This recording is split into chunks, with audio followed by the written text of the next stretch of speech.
శ్రీగురుభ్యోన్నమ. ఇష్టాగోష్ఠి సనాతన ధర్మమునకు సంబంధించిన కొన్ని ప్రశ్నలకు మాస్టర్ ఈకే గారు అందించిన సమాధానములను మనకు వివరముగా తెలియచేయునటువంటి శాస్త్రీయమైన పరమపావనమైన గ్రంథము. అటువంటి గ్రంథమును మనము అధ్యయనం చేస్తూ ఉన్నాము. అందులో భాగంగా ఈరోజు మనము విదేశాల వింతలు అనే అంశంలోనికి ప్రవేశిస్తూ ఉన్నాము. విదేశాలకు వెళ్ళి రావటం వల్ల విశేషాలు తెలుస్తూ ఉంటాయి. విదేశయానం కొందరు అనుకున్నట్లు పర్యటనగా సాగించకుండా భూప్రదక్షిణంగాను విదేశయాత్రగాను జరిపినట్లయితే విశేషాలు ఎక్కువ తెలుస్తాయి. ఏ దేశానికి సంబంధించిన వారైనా విదేశాలలో ప్రయాణం చేస్తూ ఉన్నప్పుడు తమ దేశం వారు ఎక్కడైనా కనిపిస్తే ఆదరంతో పలకరించుకొనటం, మందహాసంతో ఆహ్వానించటం, ప్రయాణ సౌకర్యాల విషయంలో చేదోడు వాదోడుగా మెలగటం గమనిస్తాము. ఆ దృశ్యాలు ఎంతో ముచ్చటగా కనిపిస్తాయి. నిజానికి ఆయా దేశాల పౌరుల జాతీయతను, దానికి కావలసిన చైతన్యాన్ని వ్యాఖ్యానిస్తూ ఉంటాయి వారి సమావేశాలు. ఒక్క భారతీయుల విషయంలో మాత్రం దీనికి భిన్నమైన ప్రవర్తన సర్వసామాన్యంగా కనిపిస్తోంది. నేను అనేక దేశాలలో ఐరోపా ఖండంలో ప్రయాణం చేస్తూ ఉన్నప్పుడు భారతీయులు కనిపించటం జరిగింది. అంటే మాస్టర్ ఈకే గారు తన అనుభవాలను చెబుతూ ఉన్నారండి. నాతో కూడా ప్రయాణం చేస్తూ ఉన్న విదేశీయులైన నా శిష్యులు అరుగో భారతీయులు అని ఉత్సాహంతో నిర్దేశించి చూపించేవారు. తీరా పలకరించడానికి ప్రయత్నం చేస్తే భారతీయులలో చాలామంది బింకంగా మొగం బిగించి మరోవైపుకు త్రిప్పేసుకునేవారు. బలవంతంగా పలకరించినప్పుడు ముక్తసరిగా సమాధానం చెప్పి మొగం త్రిప్పివేసుకొనటం కూడా జరిగింది. ప్యారిస్ నగరంలో ఈఫిల్ టవర్ అనే మహత్తరమైన నిర్మాణాన్ని చూడటానికి ప్రపంచంలో అన్ని దేశాల నుండి యాత్రికులు వస్తూ ఉంటారు. ముఖ్యంగా శని ఆదివారాల్లో సకల దేశ ప్రజలు అక్కడ ఉంటారు. ఒక శనివారం మేము ఆ టవర్ చూడటానికి వెళ్ళాం. వచ్చిన నానా దేశ ప్రజలలో భారతీయులు, ఉత్తర దేశం వారు, దక్షిణ దేశం వారు, అనేక కుటుంబాల వారు వచ్చారు. నేను కొంతసేపు దూరం నుండి పరీక్షగా చూస్తున్నాను. ఎవ్వరూ ఎవరిని పలకరించుకోలేదు. కానీ ఒక్కొక్కరు ఒక్కొక్క తెల్లదొరతో మాట్లాడుతూ, ప్రక్కన నడుస్తూ, అతని అనుగ్రహం కోసం ప్రాధేయపడుతూ కాలక్షేపం చేస్తూ ఉన్నారు. కొంతసేపటికి నేను వెళ్ళి ఒక సర్దార్జీని పలుకరించాను. 1-2 సంభాషణల తరువాత అతడు ఉత్సాహం చూపి మాతో కలిసిపోయాడు. టవర్ ఎక్కుతూ ఉండగా ఒక తమిళ సోదరుణ్ణి పలకరించాను. అతడు కొంత నిర్లిప్తతతో సంభాషణ సాగించి తరలిపోయాడు.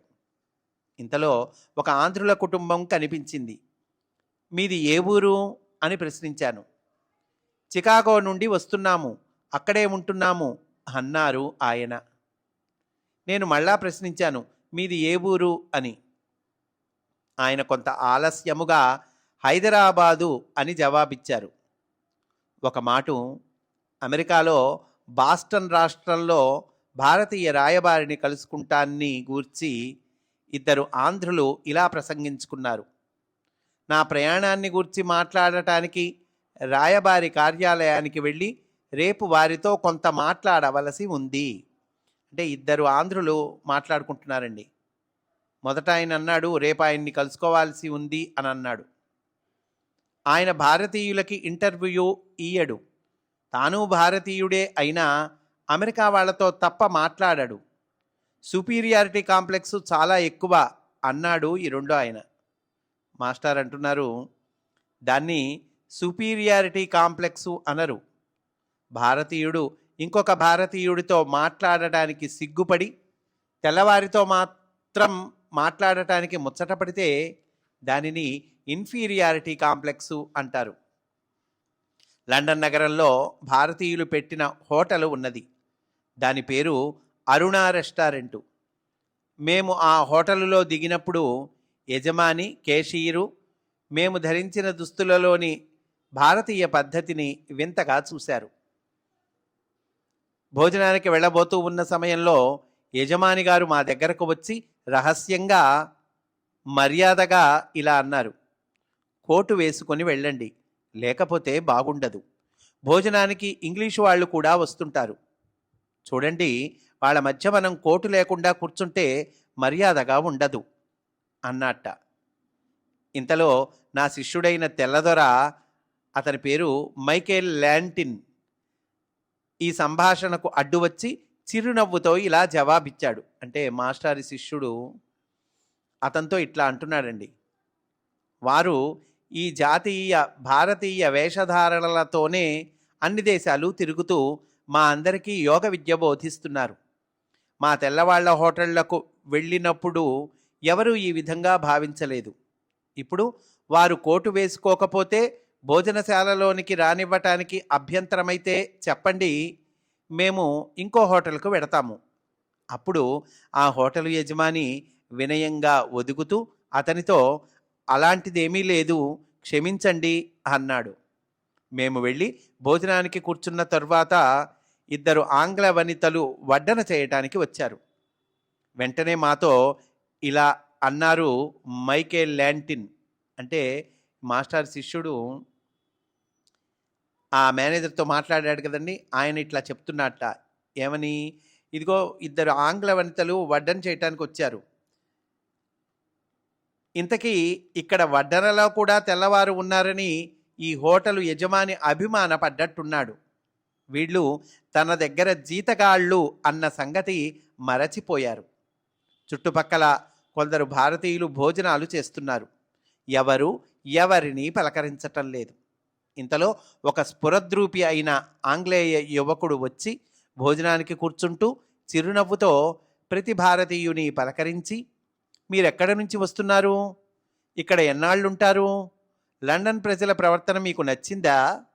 ఊరు చూచారా? సంతోషంగా ఉన్నదా? అని ఎంతో ముచ్చటగా మాట్లాడుతున్నాడు. మాతో కూడా కొంతసేపు తానే సంభాషణ ప్రారంభించి సరసంగా కాలక్షేపం చేశాడు. ఈ దృశ్యమంతా చూచి మైకేల్ ల్యాంటిన్ నన్ను ఇలా ప్రశ్నించాడు: మీ వారెవరు ఒకరినొకరు పలుకరించుకోరేమి? మీ దేశంలో కూడా ఇంతేనా?